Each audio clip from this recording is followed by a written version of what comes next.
We've got questions on dragons, World Wars One and Two, formal wear, and what are Charles's favorite villains in history?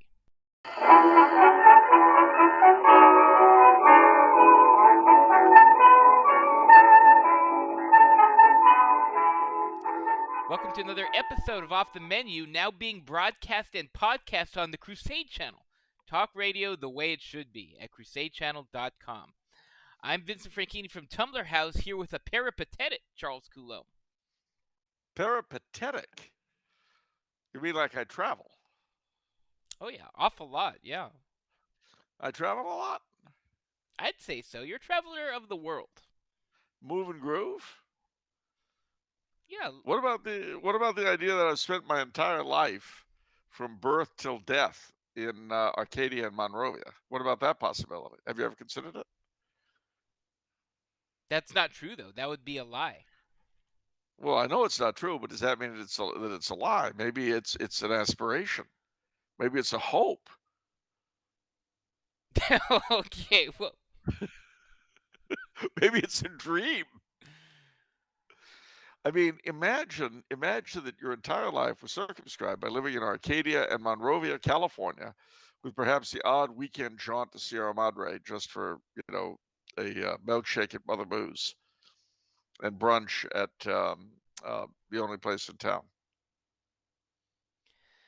I was thinking of that. I mean, because I had like a mountaintop experience where you're looking down, and I was like sort of reflecting on my dad, and for the latter half of his life, that was his situation. It was kind of a trip. Well, this is true, but that's not entirely true though. He used to take your mother to the trails in Duarte. No, I mean he went on business trips too, actually, to Japan, Saudi Arabia, stuff like that. Dealing with other peoples of different outsiders. That's actually true too. I'm not. Yeah, I know. I know. I'm actually not. I know it's true. But he was never really impressed by those places. No, he wasn't. He wasn't. He just was never really impressed. I had a sudden thought to look and see if there were any spires left. You remember spires? Yeah, I do, on Huntington. It's kind of like akin to Conrad's. We used to go to Spires a lot. My grandma loved Spires. Well, indeed. And there were a lot of them. But, it's gone. But I'm looking here. They still have them in Carson, Lawndale, Long Beach, Ontario. 2 of them in Torrance, so they're very special, and Tustin. I didn't even know. That's amazing, because you just touched this hugely nostalgic part of my childhood, and I didn't even know that restaurant was a thing to you. Because it was a continuous thing for me. Wow. Well, since you mentioned, I'm looking at their menu. I'm going to say a few words. Tell me if this gets you excited. Lumberjack breakfast. Yes. All right. I'm looking for things. The Popeye omelet. Yes. Okay. Chicken strips dinner. That's no big deal. I used to get that a lot as a kid, though. What, the chicken strips dinner? Yeah. Oh, yeah. Okay. Ribeye steak dinner? Oh, yeah. Fettuccine Alfredo with chicken? Absolutely. Chicken Parmesan. Did you get sandwiches there? I think my mom did. I did not. Soups? Yeah, well, the dinner I thought came with soups all the time. Well, indeed. And they have vegetable beef, as they always had. And then Monday was potato leek, Tuesday beef barley, Wednesday navy bean, Thursday broccoli cheese, Friday clam chowder. That's in Ontario. I think that's the closest one to where we are. So you know what? Whenever I'm back home, whenever that may be, we should make a field trip to Spires. That'd be amazing. We should aspire to it. Yeah. We should aspire to Spires. Well, what's weird too? I guess that stuck with me is it's got this I don't know if they do that as a rule, but it had this circular design. Yes, they all are, Oh, apparently. oh, okay. Tim Feeney used to call it the round place when he was little. So, ladies and gentlemen, that's a touch of nostalgia for those of you from the beautiful San Gabriel Valley of Los Angeles County, state of California, United States of America, North America, the Western Hemisphere, planet Earth. Wow. All right, What? Charles, you have more travel information. I do have more travel information. I do indeed. Ladies and gentlemen and ladies, gather around. My spring break begins on the Annunciation, March 25th, and lasts until April 16th. 3 glorious weeks. Now, guess what I'm going to do with those 3 glorious weeks, ladies and gentlemen? Am I going to Cancun to star in the real Cancun 2? No. Am I going to Fort Lauderdale to be in Where the Boys Are 2? No. Am I going to Palm Beach? Not Palm Beach, the other joint, Palm Springs, California, to be arrested with a bunch of other drunken collegians? No. No, no, no, no, no, no, no, no. Wonderful 3 weeks of, which will include Holy Week and Easter Week, will be spent in what I am dubbing the Three Kingdoms Tour. Yes, indeed, ladies and gentlemen, Ireland, England, and Scotland. The Three Kingdoms. So the Annunciation will see me with a school chum, whom you know, Dan. We'll go to Ireland, March 25th to April 1st. We will then, that night or the morning of the next day, it is yet to be decided, we'll go to England. Be in England for about 10 days, maybe, April 2nd to 12th. And then up to Bonnie, Scotland, 13th to the 16th. And then back here. Now, I am putting this to those of you in our family. If you dwell in any of those 3 kingdoms, and if you're keen on seeing me, let us know before then. And if it's possible, we shall see if you can be seen, or if I can be seen, or if we can be seen. But wait, there's more. As you may have noticed, 3 weeks on the road would mean 3 weeks that you'll all be deprived of off the menu. But this catastrophe need not occur because although we would not be doing the show on Easter or Holy Saturday, the week before, which would be roughly the night of the 1st or the 2nd, when we'll be in Ireland or possibly England, depending. And then the night of the 15th, when we'll be in Scotland, April 15th. If anyone can host us, well, at least host me in terms of your equipment, we can do my half of this show from your office, schoolroom, or rumpus room, or whatever you got your computer in. Yes, indeed, ladies and gentlemen. You may actually host half the show in your very own place. Now, I have to add, no weirdos, strange people, or folks with castle dungeons need apply. On the other hand, if you have a stately home you'd like to lend for the use of it, we're very, very happy to oblige, especially if you've got a full staff a la Downton Abbey. Entertain us royally, and we'll be happy. You and Dan. Yeah. Something just occurred to me. So, are you able to bring, this nice headset that I bought for you? This very expensive headset, or will that fit in the luggage? Question mark. It should be able to. I So, don't see why not. okay, that's great. Because then whoever hosts you will not require like substantial audio equipment. All you need is a No. webcam. So Yeah, a webcam and a computer. And I will tell you, ladies and gentlemen, it will speak for the honor of all 3 kingdoms And I'll tell you something else. You'll notice that on tonight's podcast, I'm wearing my Royal Stuart Society tie, and my lapel pin is the white rose to show my love and loyalty to the House of Stuart and my love of all three kingdoms. So, Ireland forever, Old England and always, Scotland forever. That's right. And yeah, Wales too, the Principality, the Duchy of Cornwall, and the Lordship of Man, and the bailiwicks of Jersey and Guernsey, and the city of Berwick upon Tweed.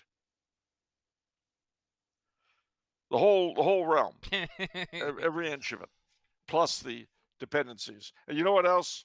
Gibraltar, and St. Helena, and Bermuda, and Ascension Island, and Pitcairn Island, and Canada, and Australia, and New Zealand, and the Bahamas, and the Turks and Caicos, and the Caymans, and Belize, and Jamaica, and Papua New Guinea, and the Solomon Islands, and Tuvalu, St. Vincent, Grenada, St. Lucia, Antigua and Barbuda, Montserrat, St. Christopher Neves. I think we got all the Commonwealth realms named. Barbados should become a banana republic thanks to becoming a one-party state. You get squat. Same for the other republics in the Commonwealth. You had your chance. Oh. Well, that's what you get. Yeah, you want to become a dump, you become a dump. Yeah. Self-willed dumpiness. You know what the real key revelation was, and that nobody seemed to pick up on it? What? The partition of India in 1947. Millions of people killed. And this doesn't seem to be a problem. Bumps on the road to paradise, I guess. But I guess it didn't matter because they weren't whites. So, you know. That's one of the wonderful things about all the genocides and murders in the post-colonial world. As long as whites aren't involved, nobody cares. I've never even heard about what you've just said before. Well, no, why would you? It's not important. They're only dark people. Is there a term for the atrocity? Oh yeah, it's called liberal racism. That's the term. I mean, I remember when I was a kid in the 60s and 70s, they'd be going on and on and on about apartheid in South Africa and white minority rule in Rhodesia. But somehow the genocides in Rwanda and Burundi and in Uganda and other places, that was okay. That wasn't a problem. You know, they murder each other, that's fine. That's okay. That's interesting. I guess it's like racism creates a stronger emotional trigger than actual genocide. Oh yeah, right? yeah. You know, presumed racism, perceived racism. Yeah. Is much yeah, because see, the thing is, you can feel good about yourself. Remember, when people are committing genocide, they don't give a damn what you think. They really don't. You could protest racism and you could make the people who are supposed to be doing it feel bad. But I guarantee you, no practitioner of genocide cares about whether the city council of Santa Cruz, California condemns them. They really could care less. I mean, it's like, look, the countries where there's still slavery today, like Mauritania. Do you really think today's slave owners care about what Black Lives Matter or Antifa think? I have no doubt that both practitioners of genocide and the current slaveholders would say, come and make me. Come on, little man. Come here to the godforsaken hole I'm in and throw your weight around and see if you make it out alive. Nobody with half a brain is going to do that.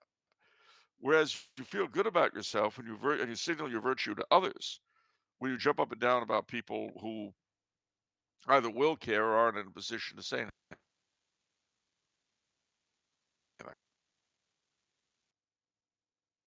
Now, I don't want to give the impression that hypocrisy is part and parcel of media, government, and academia.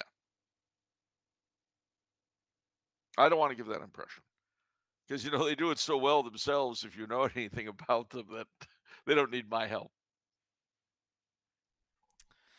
Okay. What? Yeah, no, we get it. Yeah. I'm affirming Always. always. That's what nobody really understands about me. I'm affirming. I had promised myself that I would give up snarkiness for Lent, but then I realized I'm never snarky.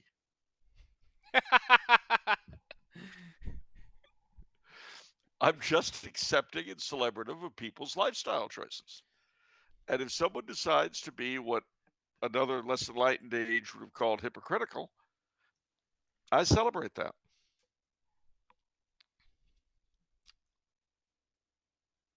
That's great. That's great. What if they don't identify as hypocritical though?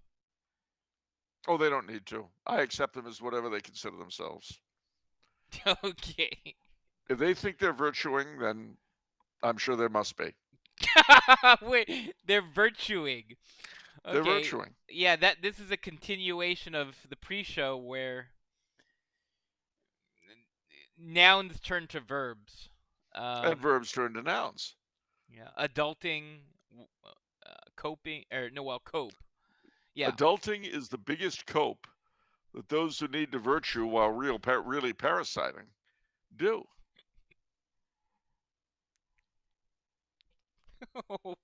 Wow. Whew, that sentence was stacked. All right. What you think adulting isn't just another cope? Is that what you're saying? I don't even I don't That even know is what you're cringe. saying. You're That trying is to. just cringe. I thought you were based and red pilled, and instead you're going cringe on me. Actually, the Franchini family have a special noun for kind of like a cringe. We call it a toe curler.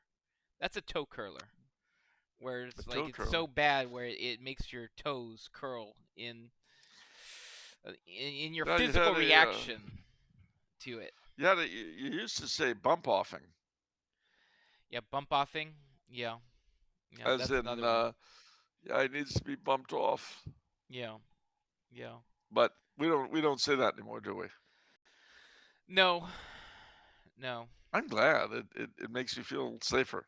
Yeah, that's good. Well, no, you're safe. I mean, you know, you're not Italian, but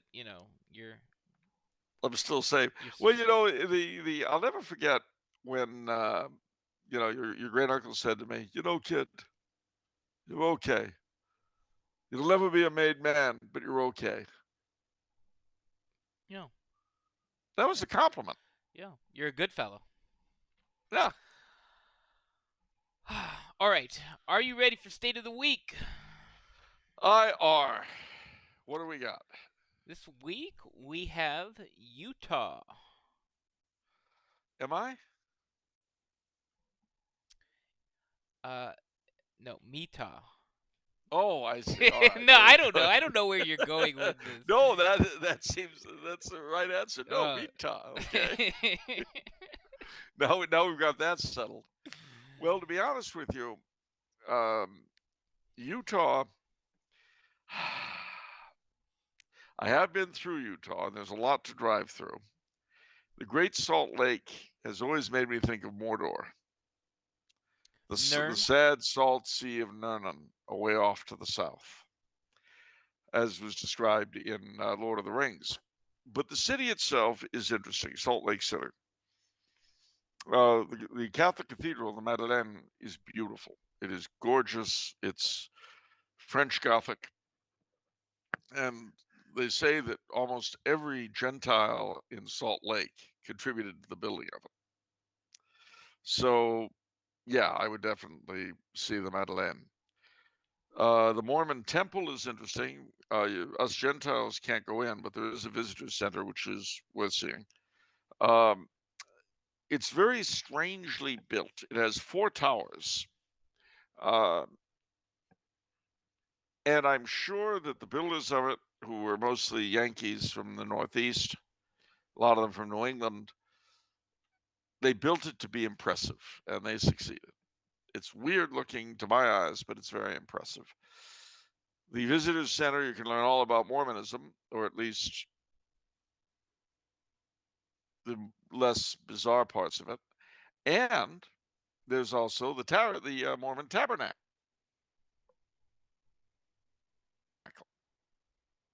It's from, you guessed it, the Mormon Tabernacle Choir.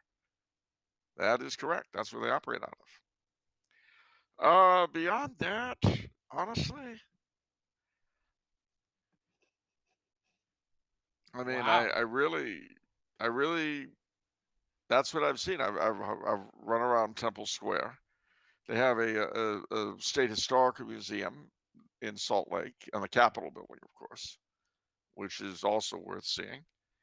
But I mean, you definitely, when you're in Salt Lake City, you know that in that state, the Mormons are in charge. They're very nice people, admittedly. I mean, they're nicest Oh, people in the world. they're extremely friendly. There's no doubt about it. But you do feel, at least I felt, very much an alien and very outside. It wasn't quite Stepford, but it was different. Interesting. I perhaps didn't have as an intense of an experience. I just stayed one day overnight, but I stayed in Park City. Park City is really nice, little resort town. But also no shout out to all the national parks, the beautiful national parks in Utah. Oh, well, yeah, there's Zion National Park and Coulombe Canyon and so on, named after the planet. Now, one thing I just looked at, when I go to whenever I go to a city that I don't know, I look up the oldest restaurant in the place because usually those are, they're very much the place to go.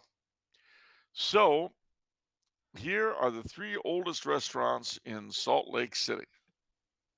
The one is the Idle Isle Cafe. Oh, no, it's in Brigham City. So it's not in Salt Lake City, but it's nearby. Oldest continuing operating restaurant in Utah. Now let's look at the menu. I wonder if they have coffee on the menu. They call it a cafe, so you would think that they would have coffee. No! Oh, no, they do have coffee. All right. Because Mormons aren't supposed to drink coffee. Just so you'll know. And then Lamb's Grill Cafe. Now, are they still going? Because they were founded in 1939, so they're not the oldest in Utah, but Lamb's Grill, Salt Lake City. Yeah, they're still very much with us on Main Street. Oh, no, I lie. Closed down in 2017. Wait a minute. No, apparently since 1919. Apparently they're reopened. Okay, good. I will say that I'm very, very happy about that. I've never been there, but whenever a place like that closes, it's bad for any place, even if you're not a Mormon in Salt Lake City. Well, maybe not. According to this, their Facebook thing hasn't reopened. You know what? Anybody there in Salt Lake City, if you know what the story is with Lamb's Grill, let us know. And then the other old one they mention is in Logan, Utah, which has the Bluebird restaurant. They're closed, but they're reopening. So the Bluebird is closed but reopening.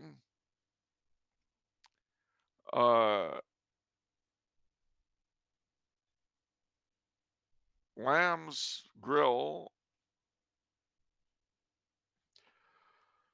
All right. Well, I don't know if either of those are open, but apparently the Idle Isle is still open. So there you go, ladies and gentlemen. And if you know that part of the world, if you're from Utah or you know Utah, then please let us know. I'm starting to get kind of hungry thinking about it. Interesting. Yeah. No, I was wondering if you had so little to say about Salt or about Utah because they have a lot of dry counties, but it looks like Salt Lake is not. But they have No. like 8 or 9 different counties are dry counties. Well, yeah, because they're almost all, if not completely, Mormon, Yeah. and the Mormons aren't allowed to drink alcohol in their faith. Oh, But Salt really? I didn't Lake's know that. now you know. But Salt Lake City has a lot of Gentiles, as non-Mormons are called, Ah. and they guzzle. Bunch of drunks, Yeah. kind of like me at the Knights of Columbus bar in Monrovia, where I've yet to go. I've never been there. Can you imagine? I gotta take you. It's a fun Whenever time. I get home again, apart from going out to Spires in beautiful Ontario, California, in memory of the one that used to grace beautiful Arcadia, um, maybe we can force our Grand Knight to come with us.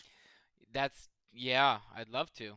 Um, yeah, and we can have the sacrificial fish meal of penance and I'm not going to be in Lent when I get there. So, yeah. do they serve other things normally, or is it usually Well, just actually, booze? that council, I don't mean to speak ill of them, but um, they do chicken dinners on Fridays that aren't. I don't like that at all. So I don't do that because But what do they obviously, do on? What do they do? Do they cook anything on other nights?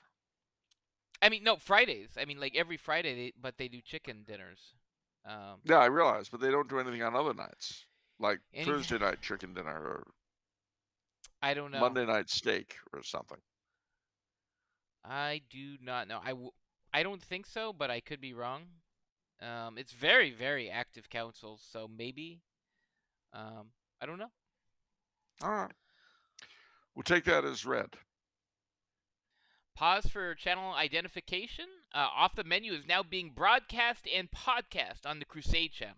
Talk radio the way it should be at crusadechannel.com. All right. No memes this week. We're gonna go straight to business. Oh, questions, questions. All right. First question is from Michael, who says, "Howdy to both the wise and effervescent Charles and Franchini." That's you and me. Yeah. I had just spent some time with family in Vietnam and also celebrated the Lunar New Year. And a peculiar thought came to mind about the imagery of dragons in the West versus East. The West, from our historical Catholic faith, characterizes the dragon as a symbol for evil and Satan, while the East views the dragon as a symbol of luck and prosperity. In thinking about baptizing the East, how would you think to baptize the Eastern conception of dragons, if you believe they overlap in any real symbolic way? As always, thank you for all the great content over the years. That's a good question.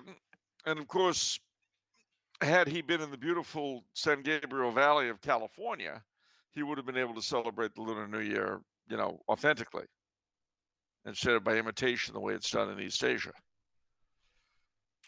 Yes.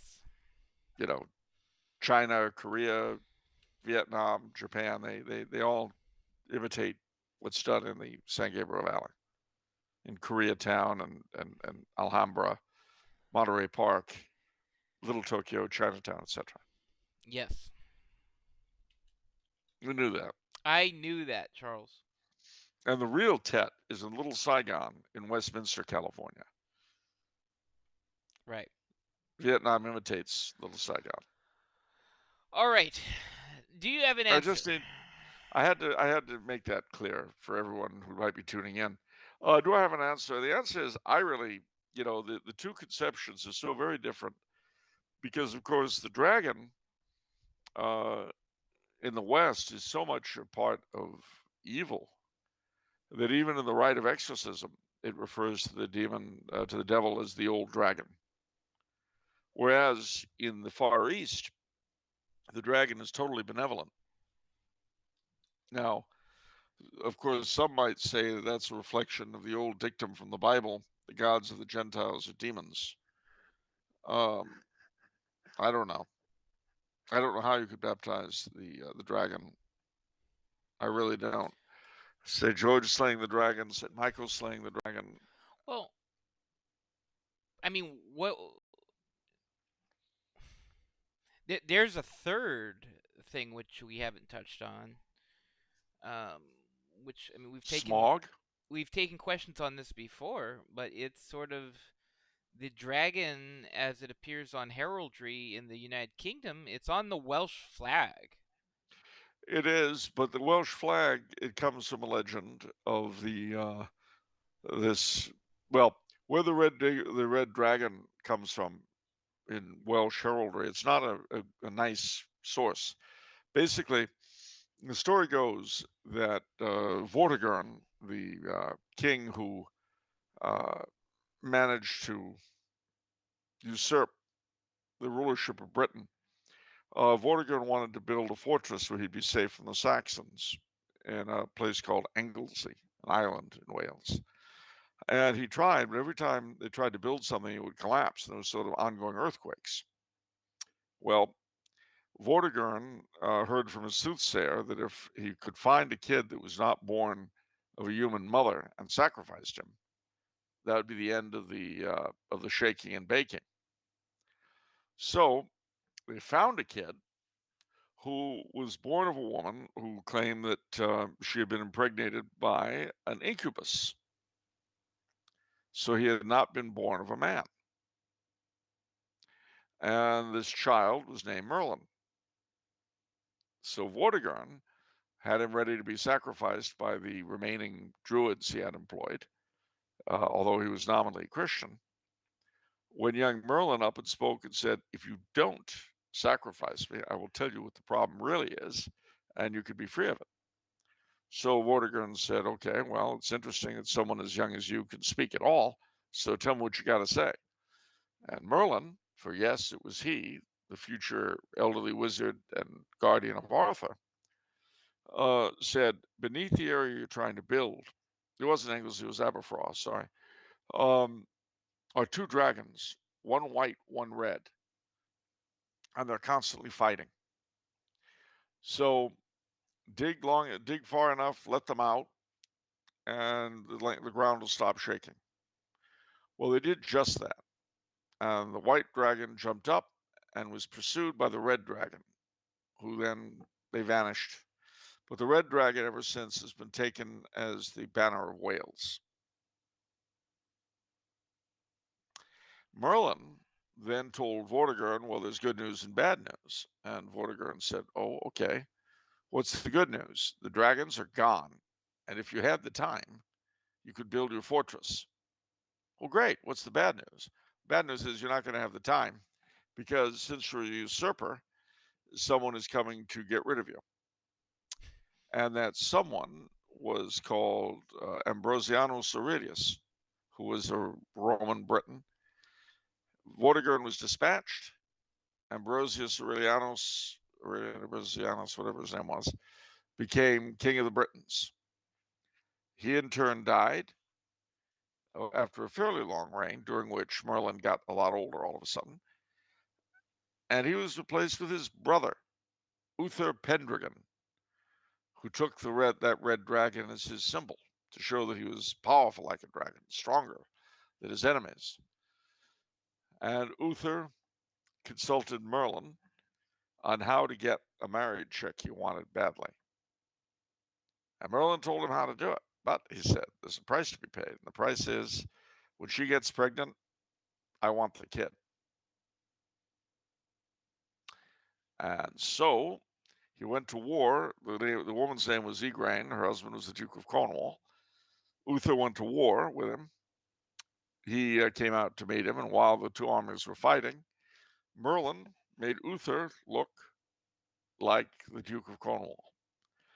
He snuck to Tintagel Castle, and the Duchess thought that that was her husband. So he had his way with her, and then the next day he was able to defeat the Duke and kill him. and he took the Duchess as his queen. But when the son was born, Merlin appeared and took him away to be raised by a foster father, Sir Ector. And what was the name of the baby? Arthur. Exactly. But when Uther died, the land was torn by war. It seemed that the land would be torn by war or saved by a miracle alone. When a miracle occurred in London town, the sword and the stone. And engraved on that sword in letters of gold were the words, whosoever draweth this sword from this stone is rightwise born King of England. But no one could draw it from the stone, and so it seemed that the miracle had not worked. What do you think of that? That was really interesting. I never knew about the dragon aspect of that. Now you know. See, a legend is sung of when England was young, and knights were brave and bold. The good king had died, and no one could decide who was rightful heir to the throne. You are really getting hyped up for your trip, huh? Think so? You know, So, it's worse than you think, because the weekend after I get back, I have to go back to England. It's true. I have to give a lecture at the University of Nottingham. great. So, let's take it back to the question, right? So, what are the challenges here in terms of baptizing the Eastern idea? Well, the problem with baptizing it is the dragon has always been in the West a symbol of the devil and a symbol of evil. And it's really hard to get around. It's hard to baptize. I mean, you know, how do we make Medusa into a beautiful young maiden? It's hard. I And see, see. the dragon is the symbol of good luck. I mean, kind of more No, as an abstraction or something, right? Or like some like no, no, cultural no, no, no, no, abstract no, no, no, icon. no. Nothing abstract about it at all. There are many different dragons in Eastern mythology. Uh, the imperial dragon uh, is the highest ranking. I mean, they're worshipped as gods, some of them. Oh, wow. It's, yeah, hold on, imperial dragon. Let me see. No, it's also a Chinese takeaway restaurant. But, uh, yeah, revered above all other creatures in East Asian tradition, the dragon is also a symbol of imperial rule. The Chinese emperor was known as the dragon. Uh, his hands were the dragon's claws, and his seat was the dragon throne. Still is. United with heaven and earth, a wise emperor ruled in harmony with the cosmos and brought peace and prosperity to all. There's the pearl with the imperial robes and other East Asian works of art often show the dragon with a pearl surrounded by branching flames. Some scholars view this as a symbol of rolling thunder belched from the dragon's mouth as it reaches the sky. Others regard it as a luminous pearl of potentiality, a philosophical sign linked with Taoist ideas of the ever-changing and indefinite. I mean, Well, there's just not a lot you can do with that. I mean, can't you reduce it? I mean, I feel like modernism and liberalism have reduced, Christian worship icons into, you know, meaningless things. I mean, why can't we It's, do it the other way or something? Why can't there's we do it just with this? too much to it. You know, the dragon, the lung. It's Hmm. It was on the flag of the Qing dynasty. It How did that happen, do you think? Well, as I say, it could be that they dragon worship. There we go. Yeah. Well, the gods of the Gentiles are demons. So draw your own conclusion. Chinese dragons are strongly associated with water and weather in popular religion. They are believed to be the rulers of moving bodies of water, such as the waterfalls, rivers, or seas. The dragon god is the dispenser of rain, as well as a zoomorphic representation of the yang, masculine power of generation. In this capacity as the rulers of water and weather, the dragon is more anthropomorphic in form, often depicted as a humanoid, dressed in a king's costume with a dragon head wearing a king's headdress. There are 4 major dragon kings representing east of the 4 seas: the East China Sea, the South China Sea, the Qinghai Lake and beyond, and Lake Baikal. The yellow dragon was the symbol of imperial authority.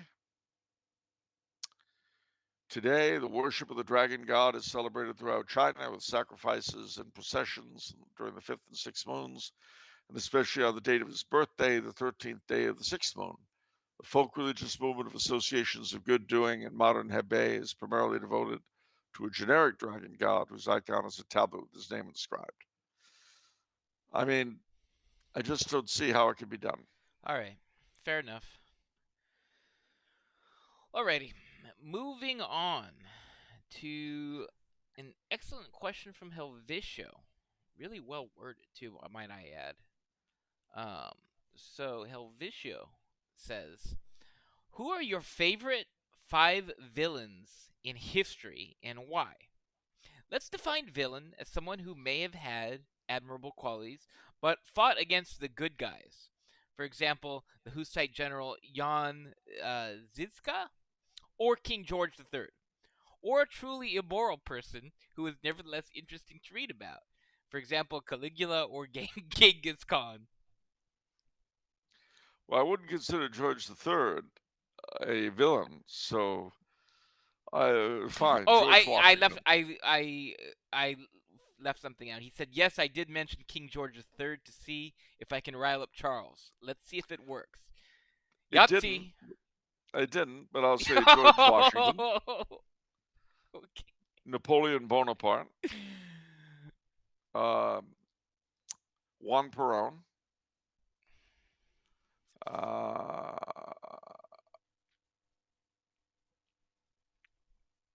Cecil Rhodes, and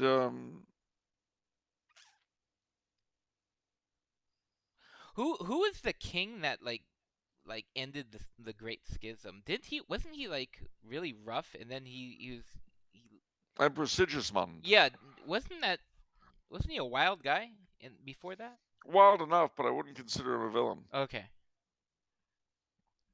Um, and Frederick II. What did he do? He was the stupor mundi, the wonder of the world. He was a Holy Roman Emperor. He got into a big fight with several popes, was excommunicated, and went on crusade anyway. Managed to regain Jerusalem for a short period for the Muslims. Wild guy. I think after hearing this list, Idi Amin is turning over in his grave. Well, I have nothing good to say about Idi Amin. All the people I mentioned, I can say good things about. Okay. I mean, if you want me to talk about utter horrors, You I have always nothing quote good to him. say about. You always quote Well, him. yeah, I do. I always quote Idi Amin because, as I like to say, in the Blessed West, we like to pretend that we have what we call representative democracy. In the Soviet bloc, they had people's democracy, and Idi Amin defined cannibalism as nutritional democracy. No. How can you not quote that?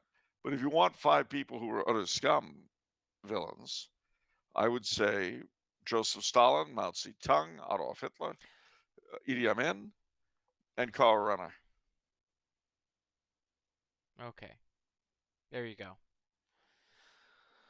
Okay. Because for villains, he wanted people that had admirable qualities. Not utter scum. Utter scum was not what he asked for. Let's, this is such a fun question. Let's do the BC version of this. Let's do this, but then for BC people. For Christ. Okay.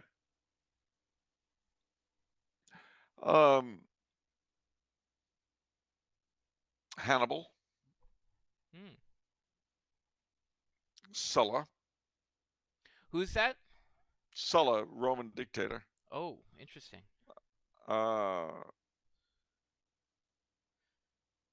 Oh gosh, what's So, the guy's so name? you're gonna say that over Julius Caesar? Oh well, I don't consider Caesar to have been a villain. Interesting. Okay. Brutus. Okay. And Brutus is an admirable man. We have Shakespeare's word on that. So Brutus, Sulla, Hannibal, Xerxes. Right. And lastly, but definitely not leastly, What about some Egyptian ones? Some pharaohs. that's just what I'm going to. Because You read my mind. I was thinking of Egypt.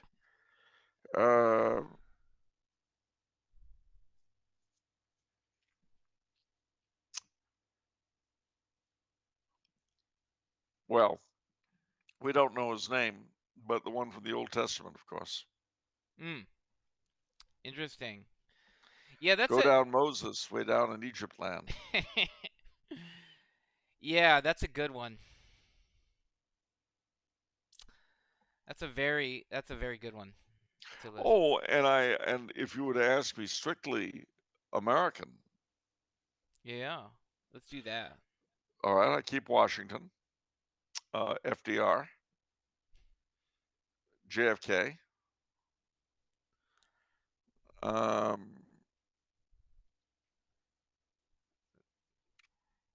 Woodrow Wilson, are you kidding me? Come on. oh yeah. Come Well, on. but Wilson didn't have any good traits. Oh, I can't oh, think of anything I liked about oh, Wilson. okay.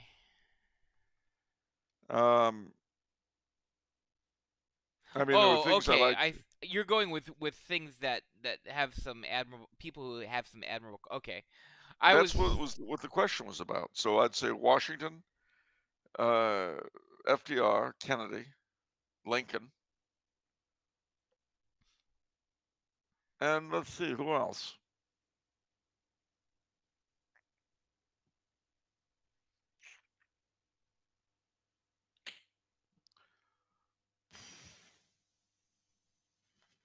Jefferson. Okay, that makes sense. Yeah. Jefferson over Andrew Jackson. Oh, that is tough. You know what? Jackson just unseated him. Cause what? Jackson just unseated Jefferson. There we go. Okay, I always liked Andrew Jackson. I don't know. He's America's Bonaparte. yeah. I do. All right. Um. What about the guy who has that 50-foot statue? Oh, Huey Long. Well, now if we get away from presidents, all right, we're cutting presidents out of the deal. So I'd say Huey Long would definitely be on. I wasn't talking about Huey Long at all. I was talking about Warren G. Harding. Oh, he's That not a I'm villain. referencing an old episode where the Warren G. Harding Monument. Yeah, the one I always asked directions to, and somehow no one was able to give them for me. No, the Warren Harding Memorial, the 50 feet tall statue of Harding in D.C. I recommend highly, ladies and gentlemen, if you visit our nation's capital, ask to be directed to the Harding Monument. And when they say what, be sure to tell them it's a 50-foot tall statue of Warren G. Harding. It's on the mall somewhere. Be sure to say that. Let's see what kind of a response you get. But I would think, though, if I were to go that route, all right, I would say Huey Long, Frank Hague of Jersey City, um, Jimmy Walker of New York, the first Mayor Daley of Chicago, and Rizzo Sr. of Philadelphia. All right. Andrew from New Jersey. Hello. He has a question, and he says, "Hello, gentlemen. Welcome from the home of the nation's first Indian reservation, the Brotherton Reservation, near present-day Indian Mills in Burlington County, the great state of New Jersey." I wouldn't boast if I were you, Andrew. You know where the Brothertons went when they got chased out of Jersey? They went where they are now, in Wisconsin. Ah. My name is Jan Janssen. I live in Wisconsin. I work in a lumber mill there. Out in the street, the people I meet, they ask me my name, and I declare, my name is Jan Janssen. I live in Wisconsin. I work in a lumber mill there. And out in the street, the people I meet, it just goes on and on and on. Yeah. Endlessly repeating. Did you want to hear it again? No. All right. He says, "A while back I asked a question about the wearing of shorts, to which Charles answered that men should not wear them, and also that he never saw his father wearing shorts. Let me now ask our fashion guru, what of blue jeans, or, more generally, denim of any kind? Is it ever permissible to wear jeans outside of the cattle ranch? They make dressier varieties, and in some modern men's fashion circles, they are paired with a waistcoat or blazer. Sometimes I'll even see older gentlemen wearing these dress jeans at mass. What say you, Charles? Can men wear jeans? If not at church, perhaps the pub. Or are they too informal for anything other than manual labor? Did Charles ever see his father wearing jeans?" No, I didn't. Except when he was doing work around the house, on the roof or any kind of labor of that sort. Then he would wear jeans, but he never wore them otherwise. And that's what they're designed for. Blue jeans were designed for labor, so that's what they're intended for.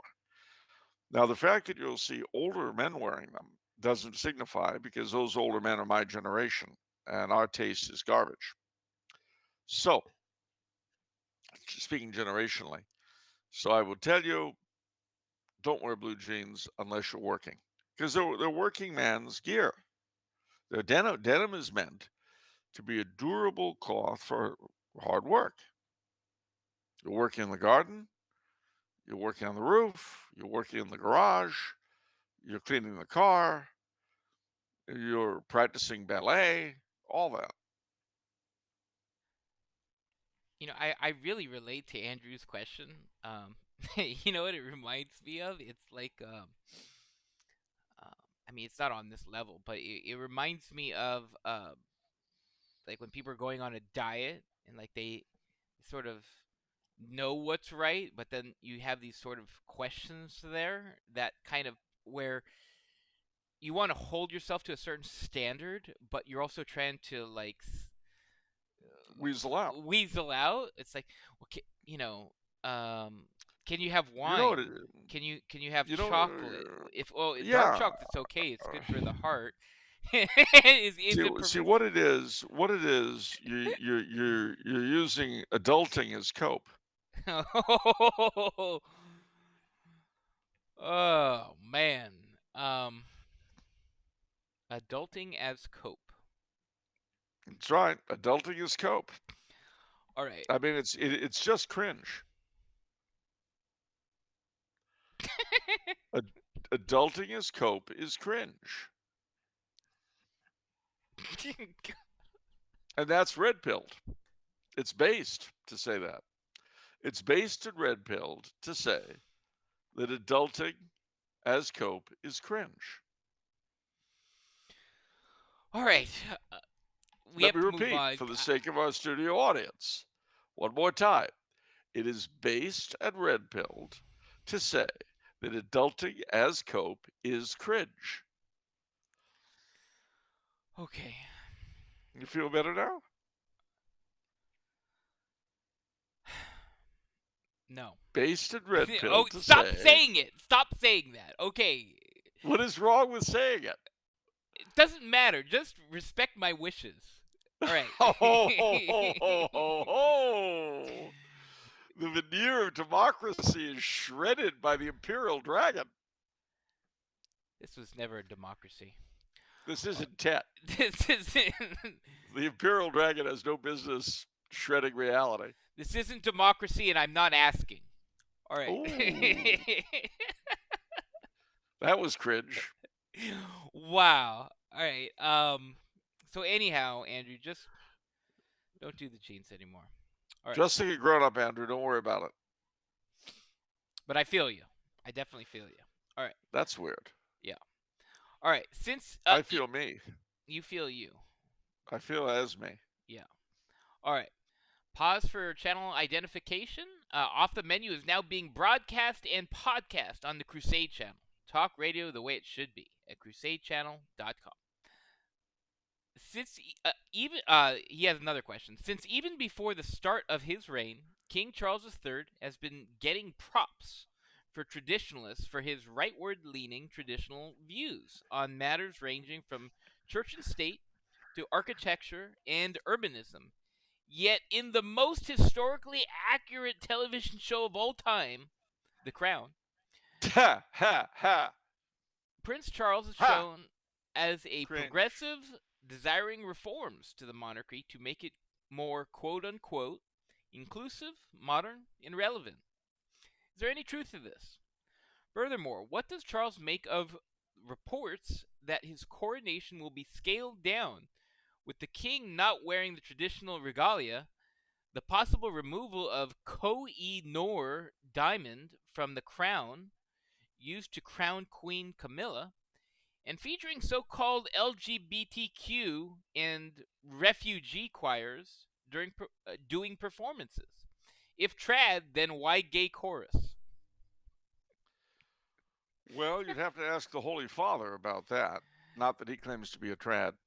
No, the thing is, firstly, remember that the coronation is going to be very, very dependent upon the will of the government. Now, the LGBT and refugee choirs won't be at the coronation. They will be doing performances at associated concerts, not the coronation itself. And that the sort of extra entertainment things are all in the hands of the government. And all governments in the West today are gay.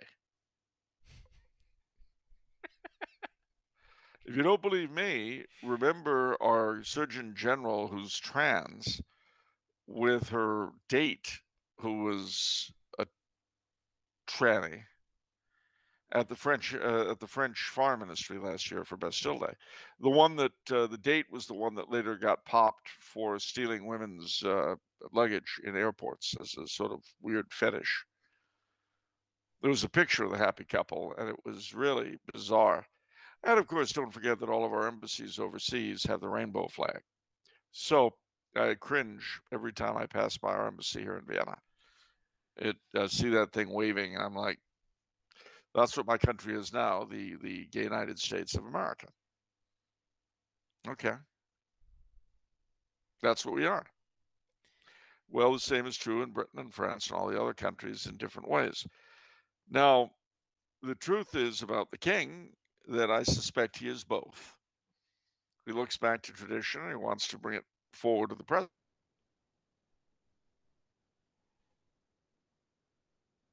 One thing that's interesting about the coronation is that, and I've only found this out today, by the way, the coronation as a ceremony has several major parts: the anointing with oil, the placing of the crown on his head and the scepter in his hand and all that, the reception of communion, and then the acclamation of the Lords and Commons.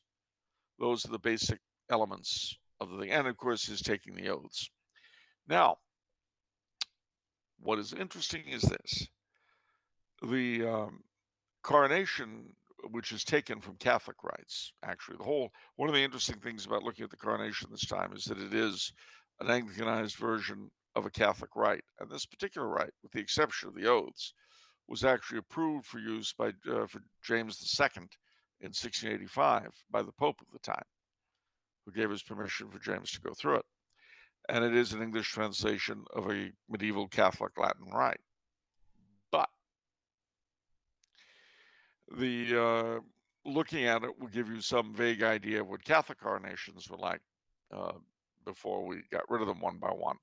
The last, of course, was that of Kaiser Karl in Hungary in 1916. That was the last Catholic coronation other than the Pope's. The last of those was Paul VI in 1963, and as we know, neither John Paul nor Benedict nor Francis had a coronation. They had inaugurations or whatever. So you'll get an idea of the way things were done by Catholics in Catholic times. But the most important matter of the rite is the chrism. In medieval times, most kings were crowned with the oil of catechumens. But through very special privilege, the kings of France, England, Scotland, Naples, and Jerusalem were crowned with chrism, were anointed with chrism at their coronations. Here's the thing. I found out today that the chrism being prepared for King Charles's coronation has been prepared in Palestine, in Israel, and was blessed by the Anglican Bishop of Jerusalem, very exciting, but also by the Greek Orthodox Patriarch of Jerusalem, who is, of course, a prelate in valid holy orders, which means that this will be the first time since 1685 that a British king has been anointed at his coronation with valid chrism.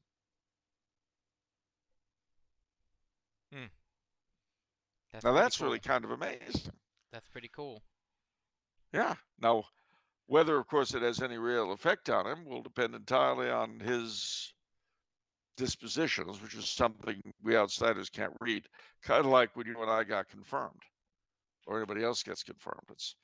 We can't really know if it's going to take, because even though the chrism brings certain virtues, the individual has to collaborate with those virtues. It's just not. It's not, presto changeo. Yeah. But it gives something one can hope for and pray for, that this chrism affects the king and helps him govern in the way that God would like him to.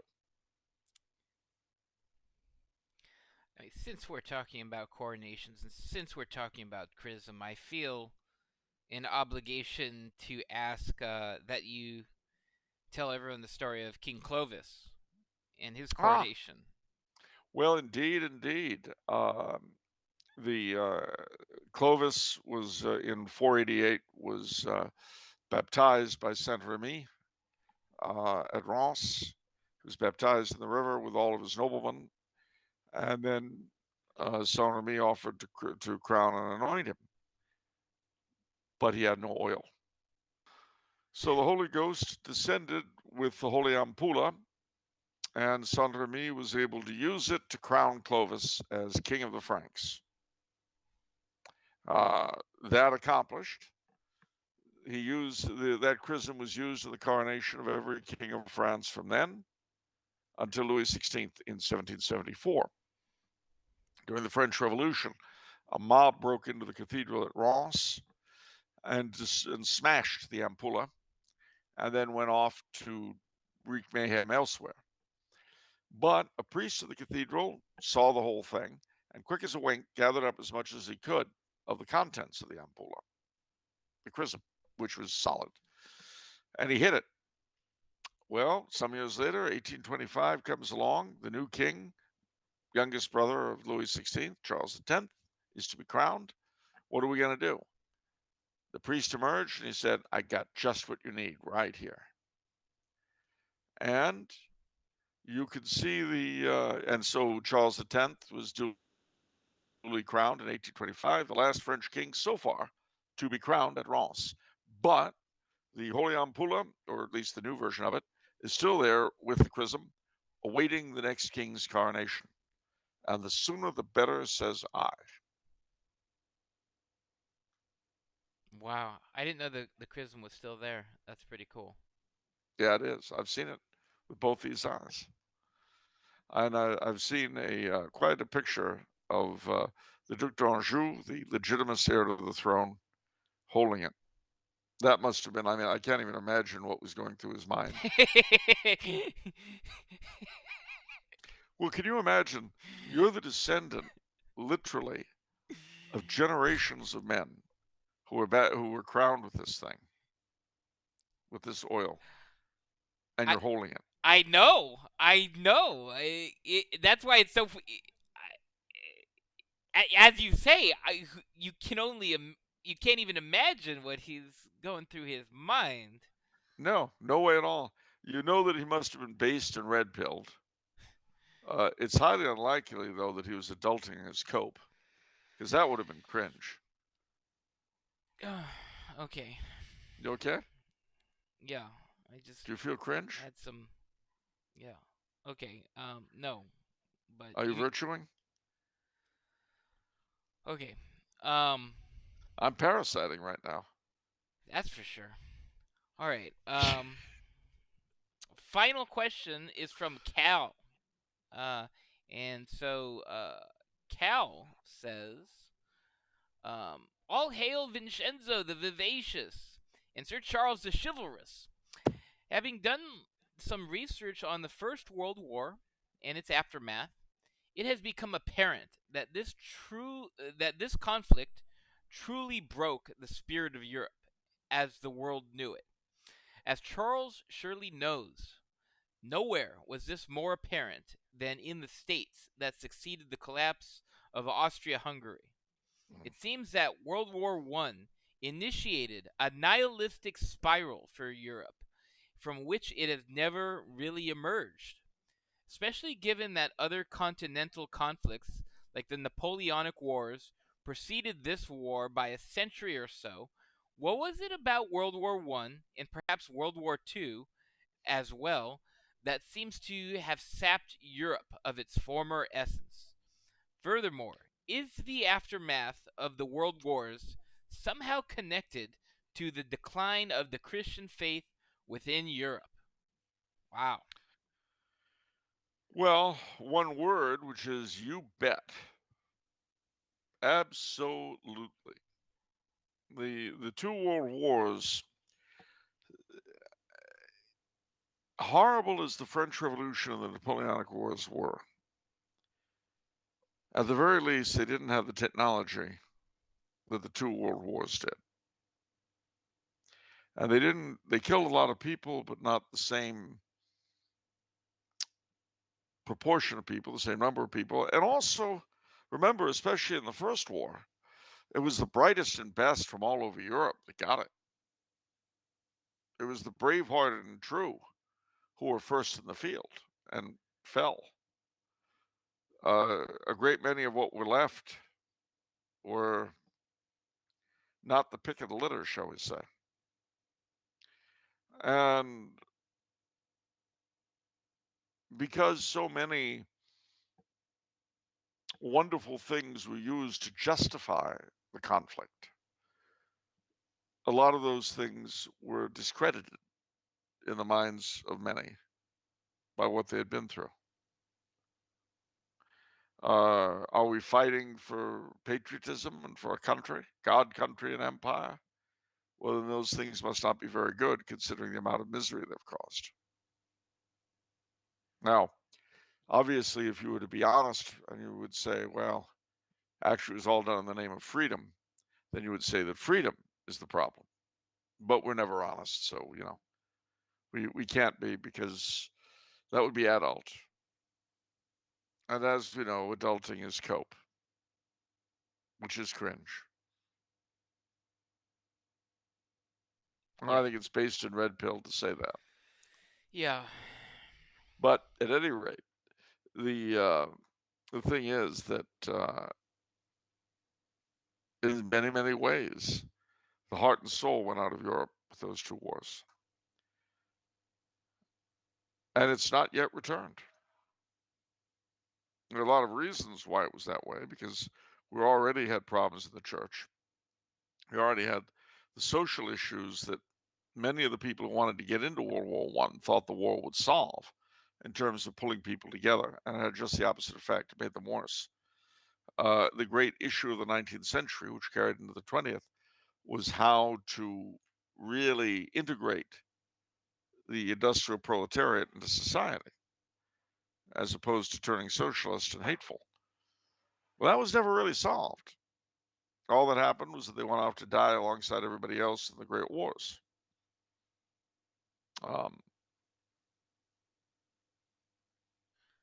No,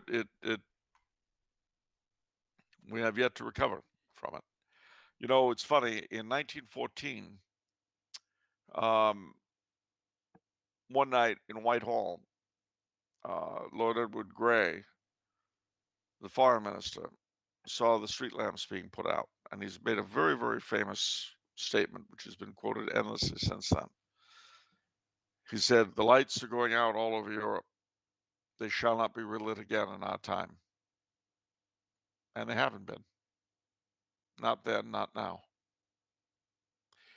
And the war in Ukraine, the LGBTQ MLXL5 from San Francisco to Berlin, the secularization, the stupefaction, the crap oozing out of every pore of everyone in charge.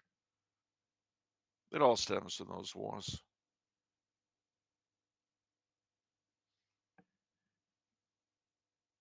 And how do you undo it? Well, the only way you can undo it, the only way the damage that has been done to Western Christian civilization, the only way it can be undone is that the soul of Europe, the faith that built it, is regained. And until that happens, and unless that happens, everything else is rearranging the deck chairs on the Titanic, to use another quote.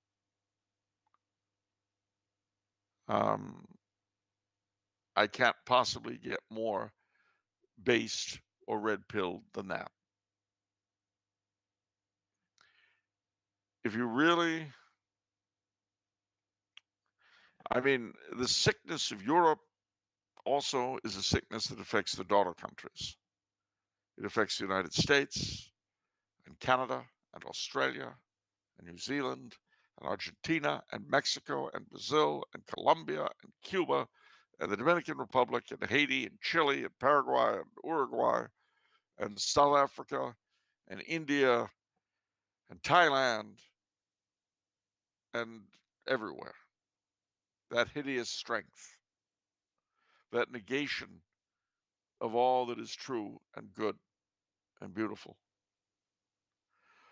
Even, Islam that we talk about today is an Islam that has been transformed into a nasty Western ideology by westernized Muslims. China is dominated by a Western post-Christian ideology. India is basically ruled by British socialism. I mean, the non-Christian world has basically adopted post-Christianity without ever having a period of Christianity. But they're all Western now, in the worst sense of those words. Gandhi made the crack that Britain had given India everything except Christ. Not entirely true, but not entirely false by a long shot. And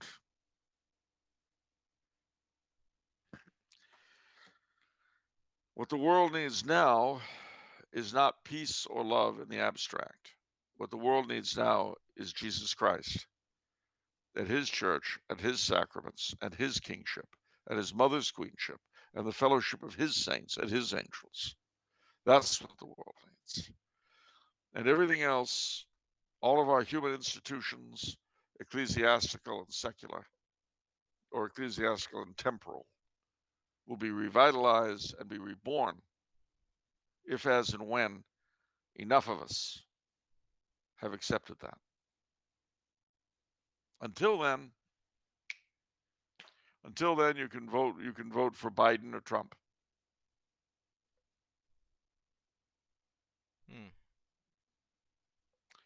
And in the immortal words of Kamala Harris, we have to do what we were doing, and the time for us to do it is now. And now is the time for us to do what we've been doing.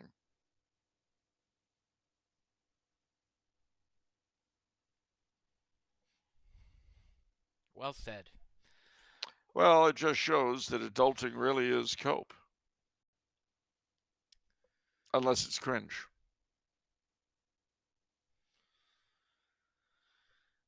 Sometimes Do you the find that difference. cringe? Sometimes the difference between cringe and cool is very slight. Did you say cringe and cruel or cringe and cool? Sometimes the difference between cool and cruel is very slight. One letter. Oh, that's for sure. Well, I will just say, and I think it's worth saying, that we should remember the heroes of the British Isles. Yeah. Okay. Oh, you want me to name some? I don't know. I'm just kind of wondering why you have a goofy smile on your face as you say that. I'm trying. Well, because I'm getting ready for the trip, and I'm thinking of these things. But no, King Arthur, Robin Hood. King Arthur, fact or fiction? Fact. Robin Hood, fact or fiction? Fact. King Richard the Lionheart. I'm pretty sure he was fact. Yeah, I'm all for him. Yeah. Queen Mary Tudor. King Henry VI. Servant of God. Yeah. I can do this. I don't need too much help. Charles I. James II. Servant of God. George III. Owen Glendower. Sir William Wallace. Robert the Bruce. Mary Queen of Scots. Sir Walter Scott. Robert Burns. Lord Tennyson. Wordsworth. Kipling. Samuel Johnson. Thomas More. I can do this. Patrick Pierce. Bonnie Prince Charlie? Oh gosh, yes. Bonnie Prince Charlie. Okay. I don't know where my mind is. I'm trying to think of everybody. Bonnie Prince Charlie. Patrick Sarsfield. The Earls of Tyrone and Tyrconnell. The Lord Derwentwater. Nile of the Nine Hostages, St. Patrick, St. David, St. Edward the Confessor, all of these guys, from Bantry Bay to East Anglia, and from the Shetlands to Jersey and Guernsey, the whole kit and caboodle. Yes, that's right. And France, and Belgium, and Spain, and Portugal, and the Netherlands, and Luxembourg, and Germany, and Austria-Hungary, and everywhere in Europe, the whole mother continent. And Europe beyond the seas, America and Australia, and Canada, and South Africa, and all those places. I love them all. And Goa, and Shanghai, and Tokyo. Rio de Janeiro, Buenos Aires. I love the world. It's a great planet. I'm glad we're here. And you know why? Why? You know why? I'll tell you why. It's because the world is based and red-pilled. Wow, man, that's deep. And using adulting as cope is cringe. You didn't think you were going to get away without hearing that at least one more time. Are you saying adulting as like AS As adulting Yes. as cope is cringe. Yes. Okay. Okay. I'm gonna spread that message to the world. Adulting as cope is cringe. And that statement is in itself red-pilled and based. All right. See, I'm going to choose all 5 phrases. It is red-pilled and based to say that adulting as cope is cringe. You don't like Okay. that statement. Uh, What don't you like about it? I feel like it's just like it's verbal it's verbal diarrhea. I mean, honestly, it's just What are you you're saying? just I think you know what I'm saying, and I think you know what you're doing, and I think you're sadistic, and you're trying to get me, and it's working. I'm, Mission accomplished. So we can finish this episode. I'm Uh, trying to help you and our audience. Because, see, all right, look. What does it mean when something is based in red pilled? I don't even know anymore. I don't know. You All right, tell me, Charles. I'll tell you. What it means when something is based in red pilled is that it's real, it's true, as opposed to fake news, false information, Okay. stupidity, drivel, etc. So it's the real thing. So if we say that something is based in red pilled, it means it's true. Yes. All right, so it's based in red pilled to say that adulting, behaving like an adult, pretending you know what you're doing, as cope, using it to fend off the horrors and terrors of life, is cringe, meaning it's awful to do that. You should be an adult as opposed to merely adulting,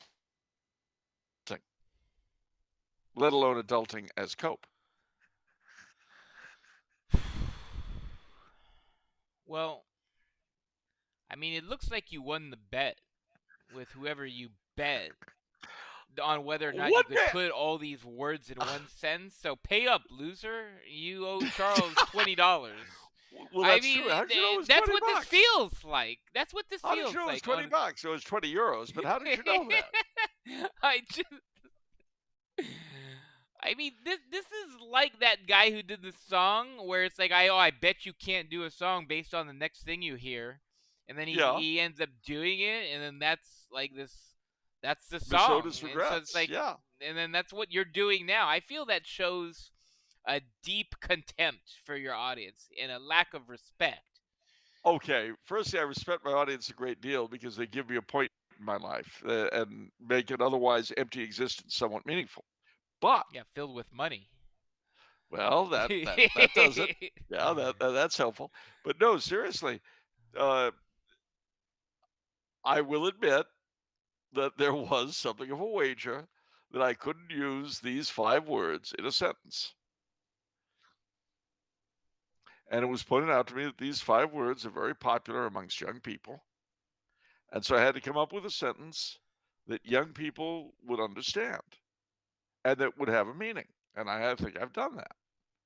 It is based and red pilled to say that adulting as cope is cringe. Stop saying that.